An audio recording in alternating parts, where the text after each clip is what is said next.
Hey everybody, and welcome back to Heart Breathings. I am so excited and so nervous and so not ready, but NaNoWriMo begins in just a few days. So I'm going to end this entire Preptober season by talking about what to do and how to keep writing even when you get stuck. So before we get started on the 5 tips that I have for you today, I do also want to share with you that today is a crazy exciting day in my life because today is my very first novel, Beautiful Demons. It is her 10th birthday. And I always like to call this my INDIEVERSARY because this is the anniversary of the day that I became an indie author. I started my own publishing company, Dead River Books, 10 years ago today, and started publishing. And I honestly did not know if anybody was going to care, if anybody would like my books. And I started out with just maybe 50 or 60 sales that first full month of publishing. And here I am 10 years later with over 750,000 books sold and more than 2 million books downloaded for free. So definitely a huge milestone to have finally hit that 750,000 books sold. And I am just feeling so incredibly grateful to all my fans and to all of you here on Heart Breathings who have supported this channel and helped me to continue to grow not only my audience, but my experience. And I sincerely hope that me sharing my experiences with you, my failures, as well as my wins, and some of the knowledge that I've gained throughout the last 10 years is helping you to go after your dreams, because that is really the whole point of this channel, is to fill your paper with the breathings of your heart and to go forward and really write the books that you love and sell them and make a great career out of it and change people's lives and all of that good stuff. So I won't get super sappy, but if you want to celebrate with me today,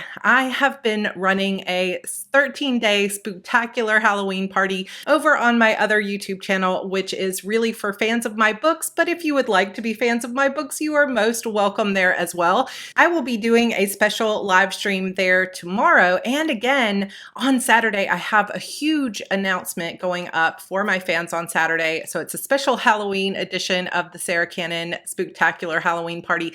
I would love for you to be there. So I will leave those links for you down below. And another way, if you'd like to help me celebrate and you have found the information on this channel valuable, you can actually go and help by grabbing one of my free books, reading it, leaving a good review if you enjoyed the books, and hopefully becoming fans of not only this series, which is called the Shadow Demon Saga, but hopefully many of my series.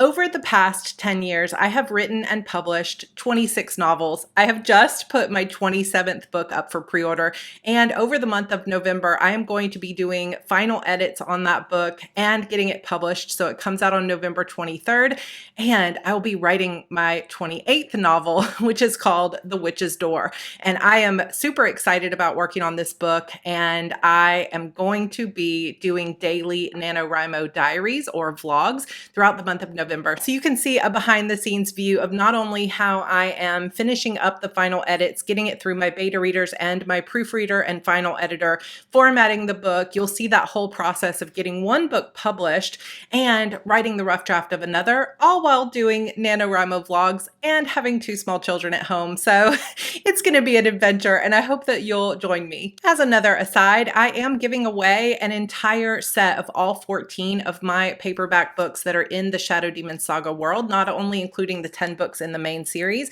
but also all of the spin-off series and side stories that go with this. So if you want to enter that, you can head to my blog at sarracannon.com/blog, and I will also link that for you down below. Now, let's get to these 5 tips, because I know that's why you're really here, but thank you for celebrating with me, because this is a pretty huge day, and I'm just feeling super excited. So remember those 26 novels I was talking about? Every single time I am writing a novel, there comes a point in the process where I feel like I'm completely stuck. I've written myself into a corner. I don't know what's coming next. I feel like it's the worst book anyone has ever written in the history of words, and I just can't find the energy to keep going. So what do you do when you get stuck? This is particularly important during NaNoWriMo because you can't afford to just take 2 weeks off and pout about how your book is terrible.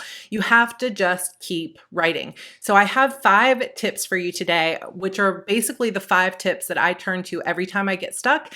Sometimes they're more helpful than others, but I hope that some of these spark some ideas. So make some notes and get ready because you're going to use this during the month of November. Number 1 is to write out of order. This is hands down the first thing I turn to when I feel stuck. So yes, a lot of people are just chronological writers. You have to write the story in order. And if that bothers you to write something later in the story, then just skip this one. But for me, I find that if I write this way, I'm writing chronological and I get stuck and I hit a point where I'm just not sure what happens next, I can skip in my timeline. Sometimes that means skipping all the way to the end of the story and writing the ending. Something will spark sometimes that I'll think, oh my gosh, she needs to learn how to use that spell. Or, oh yeah, what if she pulls this necklace out of her pocket and that's what causes this? I need to write that necklace in earlier in the story. So sometimes that will spark an idea and I can go back to where I was.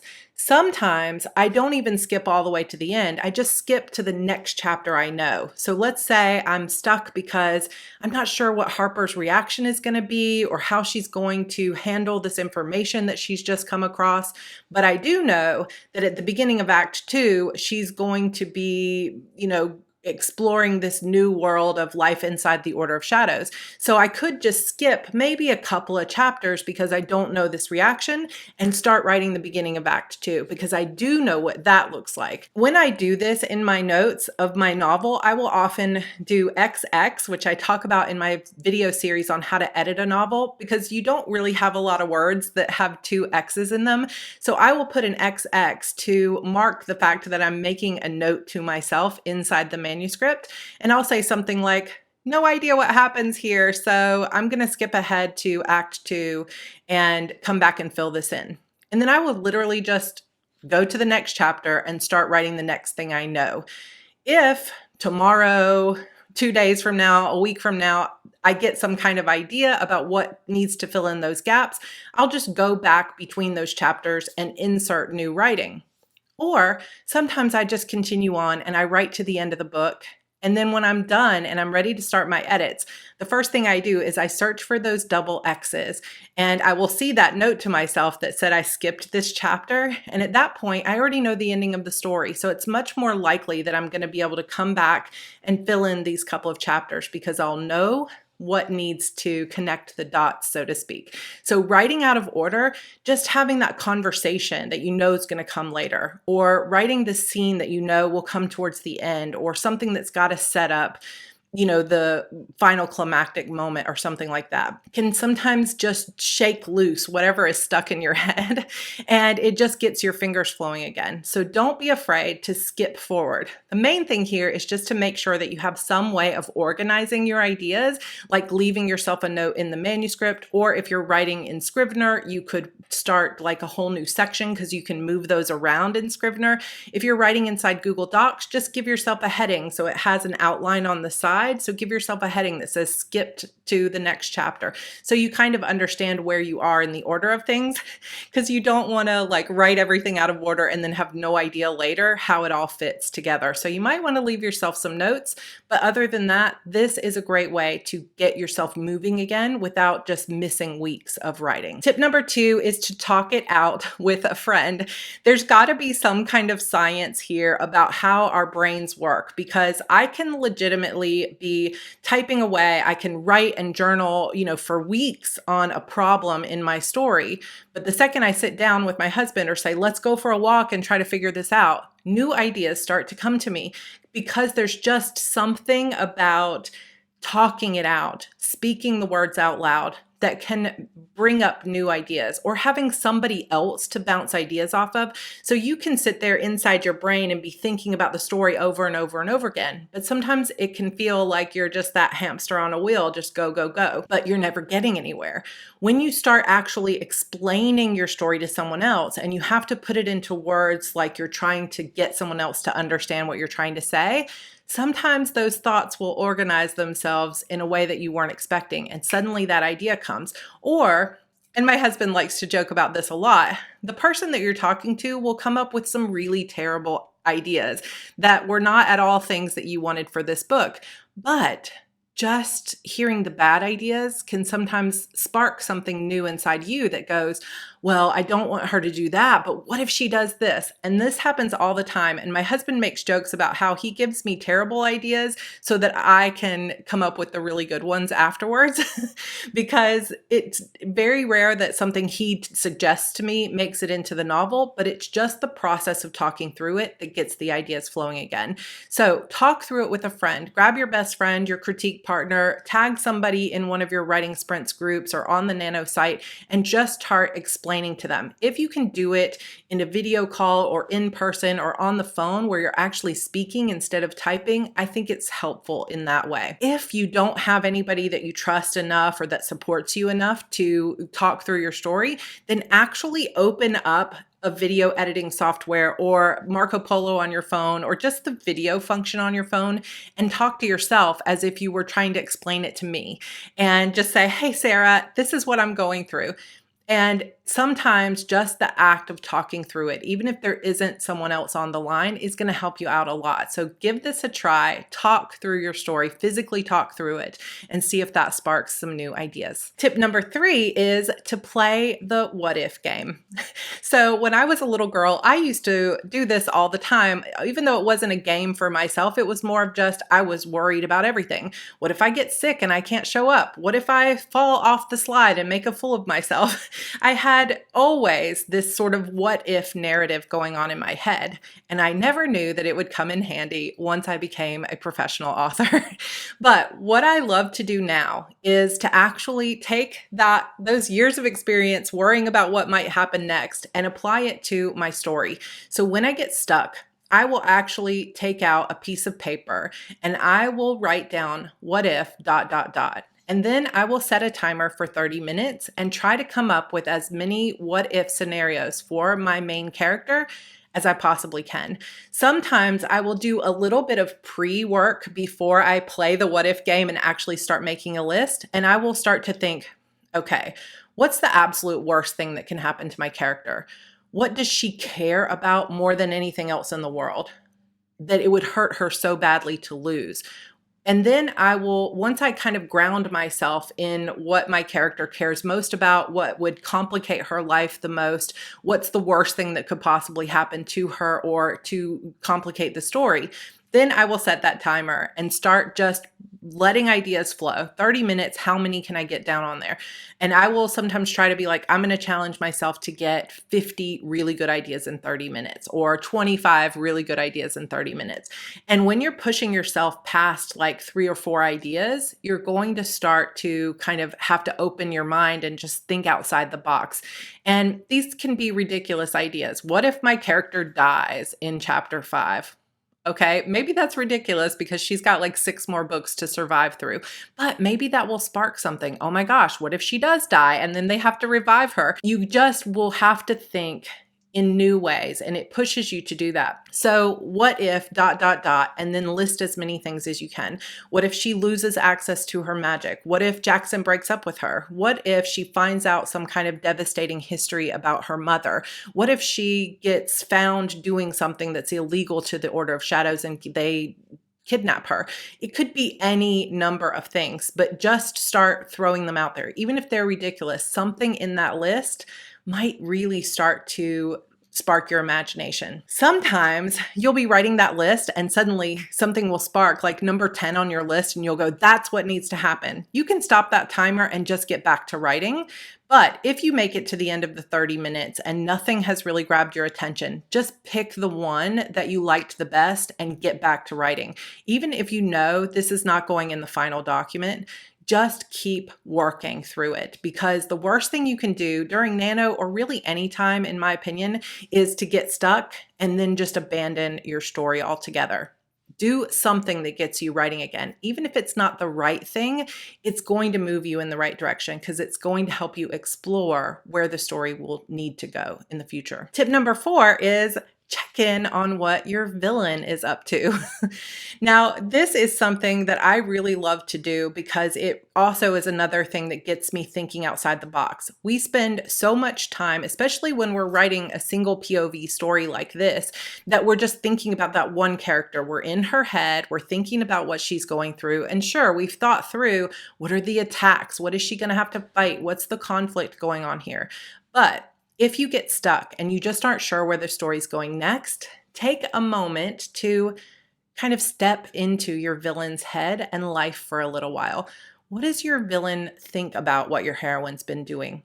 Are they aware of it? What are they setting up on the back end behind the scenes that is potentially going to be a huge trap for your character? Maybe you want to explore what is your villain's real backstory and why are they so intent on killing your heroine or putting her in a bad situation? What's the motivation there? And sometimes just journaling through not only what your villain is up to on the back end, but also why they're doing this, what's so important to them, can spark a new conflict or a new scene for your heroine. Now, these are not words that are going to go into your final novel, but you can still count them as words for NaNoWriMo because even if they're not part of your final draft that gets published, they're still a part of your writing process. So start a new chapter in your document and label it BTS villain.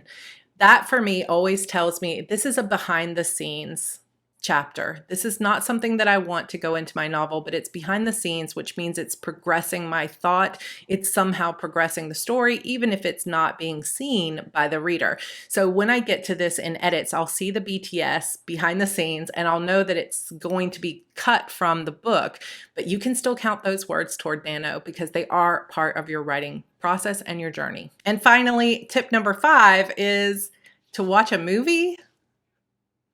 Okay, hear me out on this one. I know that we will often say the worst thing you can do is to go abandon your book and go watch a movie or go play a game or anything like that. However, there is some wisdom in this, I promise. Back when I was just starting to write, I did a workshop with Alexandra Sokoloff, and I talked about this in my last video on how to use the index card method.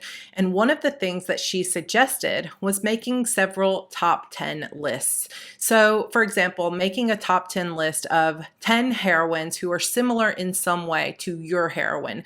They're all kick-ass female heroines, they are all orphans, or, whatever. They all have something in common. They're all witches, whatever. Just identifying 10 heroines in your favorite books, games, movies, TV shows, or any other kind of fiction that somehow reminds you or that you want to emulate for your main character. Another list you might want to make is 10 movies or books that have a similar setting to yours.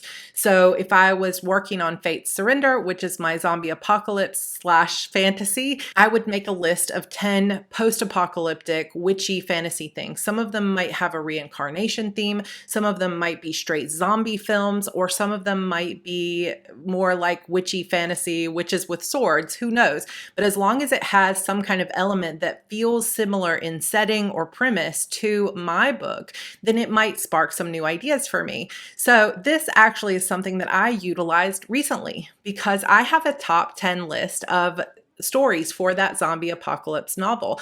And part of Fate's Surrender is set in New York City, and it's during the zombie apocalypse. So what I decided to do when I got stuck was, okay, I remember that the game Left 4 Dead has some scenes or campaigns that happen in New York City. So I decided to sit down for a few hours one night. While I was thinking through my story, I sat down with a notebook and I just played through several New York City style campaigns. And I allowed myself, as I was playing, to just sort of open my mind to the idea of, okay, my characters are in New York City, now what? And as I played through and actually walked those characters through the city, ideas naturally started coming to me. The same thing can happen when you're watching a movie, that you're watching this heroine that's very similar to yours, and you'll see the way she reacts to something, and maybe you don't like that reaction, but that could spark something like, I don't want my heroine to be like that, so I think I'm going to give her this other reaction. And now you've got a new idea for a scene. So even though it may feel like procrastination, and let's face it, if you start like getting lost in watching all 10 of those movies and all 10 of those games or whatever, then maybe you're wasting a little bit too much time. But when you're really stuck making those top 10 lists of heroines, settings, premises that are similar, movies with the same types of tropes or in the same genre as yours, you can really start to spark ideas by watching the way other master authors have handled these types of scenarios. And whether it's because you want to emulate that in your own fiction or because it annoys you and you want to do something different, all that matters is that it has now sparked new ideas for you and you are back at that keyboard, writing those words and owning NaNoWriMo 2020. So there you have it, 5 of my absolute top tried and true tips for how to keep writing even when you feel stuck. To me, just about the worst thing you can do when you don't know how to move forward on your book is to completely give up on it, take months worth of break, or, and this is a trap I have fallen into all too often, get tempted by that shiny new idea that seems easier or oh, I'm just more inspired. Sometimes we can convince ourselves, well, this book that I've been working on just isn't coming together. I'm totally stuck. I can't figure it out. I'm beating my head against the wall. And so suddenly that shiny new idea that comes along is like, oh, I should have written this instead. I'm going to go start that one. But you know what happens? Inevitably, that shiny new idea also hits a point where it gets hard and you feel stuck. And if you follow that pattern over and over again, you're just going to end up 10 years down the road with, half a dozen or 25 or however many halfway done stories that you just don't feel good about, that never came together. And you're not going to be doing much for your confidence as a writer. But really, everybody goes through this. Everybody hits a point where they feel like their story isn't very good and they feel like it's not coming together, where they can't figure out what happens next. And that can often make us feel like, maybe I'm not really a very good writer. Maybe I don't know what I'm doing. Maybe this is the wrong story. And we can fall down this sort of negative spiral of kind of hating on ourselves and our books. As you embark on this journey of writing an entire novel in the month of November, I encourage you to listen to your own thoughts. And when you start to recognize those things of, this isn't any good, it's not coming together, maybe I should work on this other book, to take a step back and say, oh, Sarah told me that this was coming. This is just my own doubt. This is normal. All I have to do is just stick with this story and it is going to come together. Pull out these 5 tips, these 5 strategies to keep moving forward and just keep writing. Don't abandon it. Don't move on to another story. Instead, reach for the satisfaction and make yourself proud by finishing those 50,000 words and going on to finish the novel. If 50,000 words doesn't do it for you, keep going in November and keep going in December. Finish the book. Go after your dreams. The real part where it all comes together and it starts to feel like, whoa, I actually am good at this. Wow, I really do have some good ideas. A lot of that doesn't come until you get to the edits anyway. So in the month of November, as you're doing Nano, just remind yourself, it's okay if it's not the greatest set of literature ever written. It's okay if it doesn't feel like it's, all in order and perfectly put onto the page. Just don't stop. Keep writing, keep working on any little tips and tricks that you can to keep moving. And maybe 10 years from now, you'll be sitting here talking about how you've sold 750,000 books. I believe in you. I know that you can do this. So let's do it together. I will see you every day in the month of November for the NaNoWriMo Diaries. I hope that you will hit that subscribe button and come back for each of the videos coming up. If you have not yet grabbed your Preptober planner or your Plot Your Novel workbook, you can get all of those as well as so many other free resources from me when you join my mailing list, which I will have linked down below. And I hope that you will come join me in the celebrations and my big announcement for Halloween over on my Sarra Cannon YouTube channel. We have such a good time there, and those videos are live and it's really, really fun time. So come join us. All those links will be down below. Have an amazing NaNoWriMo, and I will see you this weekend for day 1. Bye.